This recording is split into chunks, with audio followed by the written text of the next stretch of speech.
All right. On this week of the Bad Batch, episode 3, The Replacements. The Batch has some car trouble.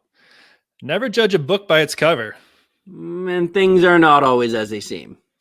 All right, good. We are live this week, so apologize to anyone who is expecting to see maybe some graphics and some clips. The only thing graphic might be language. Logistically, it wasn't just going to happen. So you have just us. So let's get into this episode. It was, I would say, probably a darker tone. We see the Bad Batch have some issues while they're in hyperspace. They get pulled out. They crash land on a planet. Mm-hmm. And while they're trying to repair the ship, we have a co-narrative story going on back on Kamino.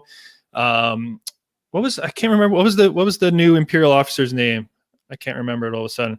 Anyways, this new officer comes in and he's brought some recruits, so to speak, who were kind of elite soldiers. Mm-hmm. And they kind of have an interesting conversation where it's like, okay, let's use Crosshair as the expert clone, veteran, so to speak, lead these non-clones in combat, and kind of like as a hybrid approach to see what's there.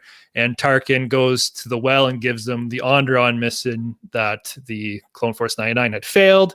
Mm-hmm. And that's kind of what we got for this one. So is there anywhere you want to start? I think it just points out the fundamental gap, that the fact that you cannot pair anybody clone with anybody human. Like, to me, this episode really showed that the clones are just wired differently than soldiers. Clones were without conscience, regardless of their directive. They literally have chips in their head. Yeah, whereas these guys are supposedly great soldiers from across the galaxy who are excited about great pay. They've been shooting and killing for a living. One even references the fact that he fought for the Resistance. Mm-hmm. And then sure enough, when push comes to shove, nah. Yeah, so they get put in pretty much the same situation that the original Clone Force 99 fell in, where there's a couple soldiers, but a lot of the people are refugees, civilians trying to get off planet. And mm-hmm. now that Crosshair's chip is fully firing, the whole good soldiers follow orders, he basically tells his new squad, kill them. And the leader does not comply, so Crosshair immediately executes him. And then the others, surprisingly fall in line. Now that I'm just thinking about it, I wonder if that's going to start being that kind of, the Empire kind of ruled on terror and fear, right? Is the fear of, disobedience leading to potentially your death, like we see Vader do it how many times? Is that going to kind of rein in all these people to just do these, ungodly things for the Empire, right? Yep. Yeah, it's absolutely possible. Yeah. Sorry, go ahead. Well, I was just gonna say, the other interesting too is we're getting the slow conversion to full stormtroopers, right? So 100%. So Kamino still wants clones because they want that big paycheck. Mm-hmm. But we got this hybrid approach first, right? And obviously that's going to develop through the series, where I'm assuming mm-hmm. it's going to go where clones are completely out of the picture and they're going to go full cheap stormtroopers. But yeah, and I think just to close off this part of it, this really exemplifies the point that humanity is a limited resource. Like, they've got the first elite squad, but we all know that by episode 4, nothing elite about them holding the blaster. No, but hey, good soldiers follow orders. Good soldiers follow orders. All right, So Omega, you and I have talked about this off screen, but I think I would like to formally put it out there at this point. So you and I spoke about, after the first segment that we did, and we did it off camera, that I'm a firm believer that Omega is a clone in the sense, the way that Boba Fett was. So most clones, as you know, fully age in 3 years, 5 years, whatever that was the stat in the Clone Wars. I think Omega is a clone that will age normally, but she's actually a product of all of the enhancements from the Bad Batch. I also think that she was created by her handler, who is the same person that helped her escape with the Bad Batch in episode 1, if I'm not mistaken. Yeah, the end of 1. She can track like Hunter. She can hold the blaster like Crosshair. We don't know if she has enhanced strength because she won't grow at a rapid pace. Yeah. And she seems to be intuitive the way that Tech is. And that's a good point. We got at least 2 firm Bad Batch enhancements she showed. Never held a blaster before, and like one shots that the gun out of Crosshair's hands, and then is able to track that creature. And leadership. Yeah. Which is the same clone. Yep. Yeah. So I think, there's a lot of fan theories going on that she's force sensitive. I think I hope that's not. a load of BS. You mentioned it right before we started that lazy writing. It sounds like you're like quoting Deadpool. Well, that would just be lazy writing. Like, how many Ezra, Grogu's, and Ahsoka's do we need to have as the child star has to be force sensitive? So I think it'd be way more cooler that she's more of a enhanced clone super soldier type person, right? Yeah. Now, allow me to play devil's advocate for one moment. Yeah. I agree that having her force sensitive would be silly. But take a moment to appreciate the same way we did the first time we all heard about Tar Vizsla, who was the first Mandalorian Jedi. There would be something kind of cool about an enhanced clone Jedi. An enhanced clone with force sensitivity. I mean, I think that in a weird way that would also show that the force doesn't have any bias. And, Star Wars has done a good job at showing us that it doesn't matter if you have a positive train of thought, if you're leaning to the dark side, if you're an animal, if you're a different sort of species, the Force can become part of who you are regardless. I don't hate the storyline. The thought of Omega, first of all, the name Omega, like, come on. Yeah. Being Force sensitive, I just hope they don't do it. I just hope they don't do it. Yeah, well, I think my whole issue with it is just the timeline. Like, they've already, OT timeline, it was always just Luke, right? Old Yoda dying, Ben Force Ghost, Luke Jedi, and that was it. Now we have Ahsoka's running wild in that timeline. Kyle Kestis from Fallen Order is somewhere out there. We have Ezra Bridger, who had to send themselves off to the unknown region, so he wasn't part of the timeline. And you got Caleb Dune running around in the forest. Yeah, and then we got Grogu now, kind of been hiding the whole time. If I get my wishes, Mace Windu's out there somewhere hiding the whole time. Yep. It's just after his 10,000 story drop out the window. Yeah, for the Jedi being, for Vader and all the Inquisitors to hunt down all the remaining Jedi, and then to have actually all those Jedi still living, breathing, running around and hiding. It just, everyone you add to me gets a little less believable, maybe. Yeah, it'd be as lazy as my webcam game right now. Yeah.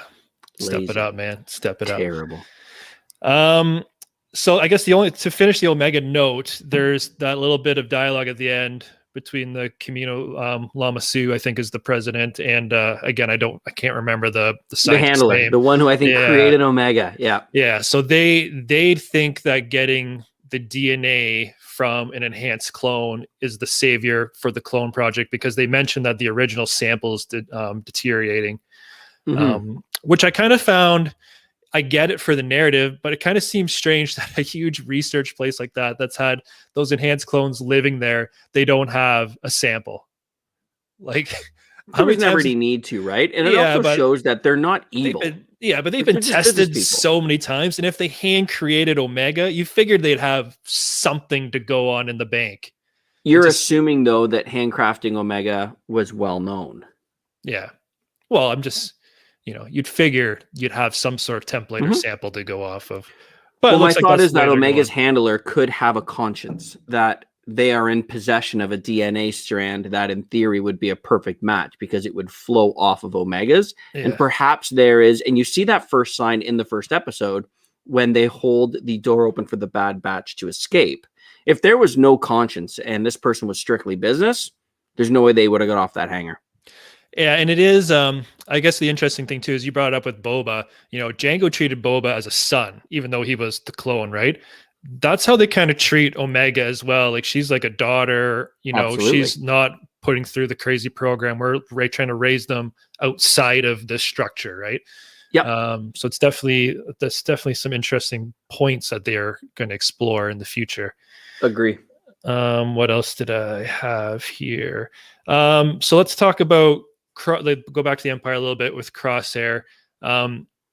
when Omega was trying to help and she pulls out his gun case from the racking and like, oh, that's Crosshairs. And you kind of see all the clones just take a minute and be like, oh, Crosshair. Like that's our boy. And you know, he's kind of hunting us and we're gone. And then Tech brings up, well, he's only doing it because the chip in his head, and he's obviously working on something to do with the inhibitor chips. So I can't help but wonder now, is the narrative of the season eventually going to turn to kind of redeeming, saving, whatever have you, of Crosshair and reuniting him with his brothers? Yeah, and I think that that's a very good possibility. I also think you might see again the intervention from the handler and creator of Omega. Yeah.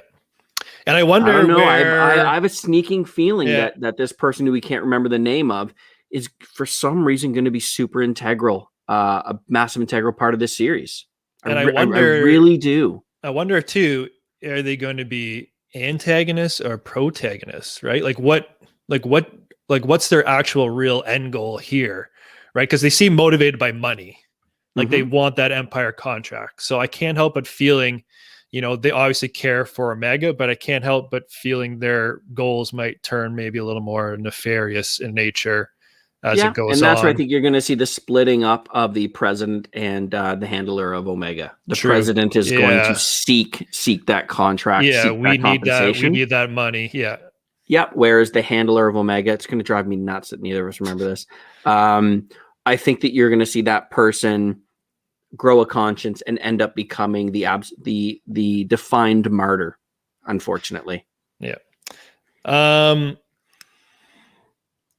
The other thing, just quickly highlighting again, is we briefly talked about it, but like in the way we framed it in the Mandalorian, right, was how they kind of humanized the Empire in some of those scenes.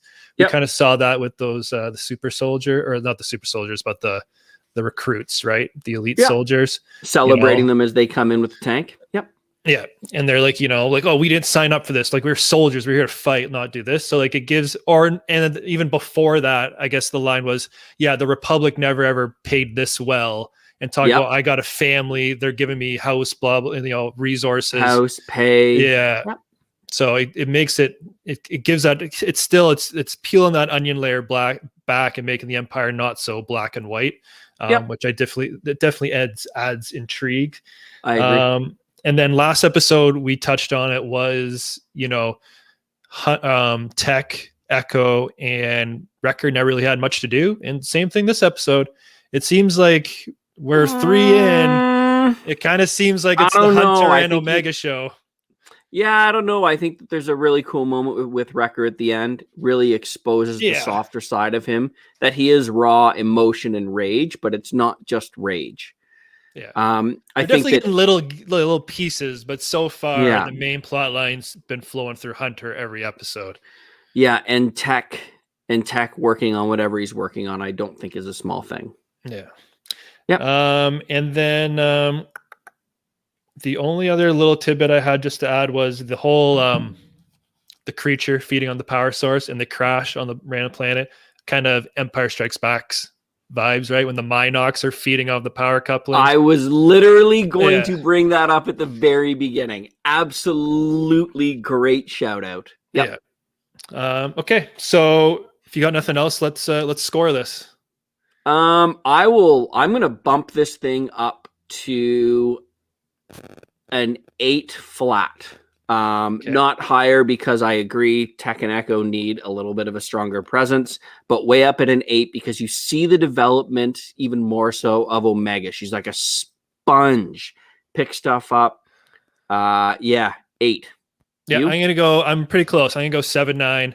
I think for 30 minutes they jammed a ton of themes and plot threads into this episode, and you could kind of just see where they're kind of start weaving off to, right? So definitely some interesting things. I love the way they're portraying the Empire. And again, I love the dynamic. I wish we got more time with the other members, but I love the personality and character development they're able to start showing through. And again, Wrecker is really coming off as a huge soft. Oh, I love him. I love him as a character. And if you could email my wife and have her allow me to buy a better webcam for next week, that'd be great. Thanks. Yeah, I'll get right on that. Yeah, you should probably do that. She'll listen to you before she'll listen to me. That is true. All right, buddy. Thanks for coming on. For anyone watching this, please hit up the comments. Let us know what you thought. Is there anything we missed? And we'll see y'all next week. Cheers, man. All right, later, buddy.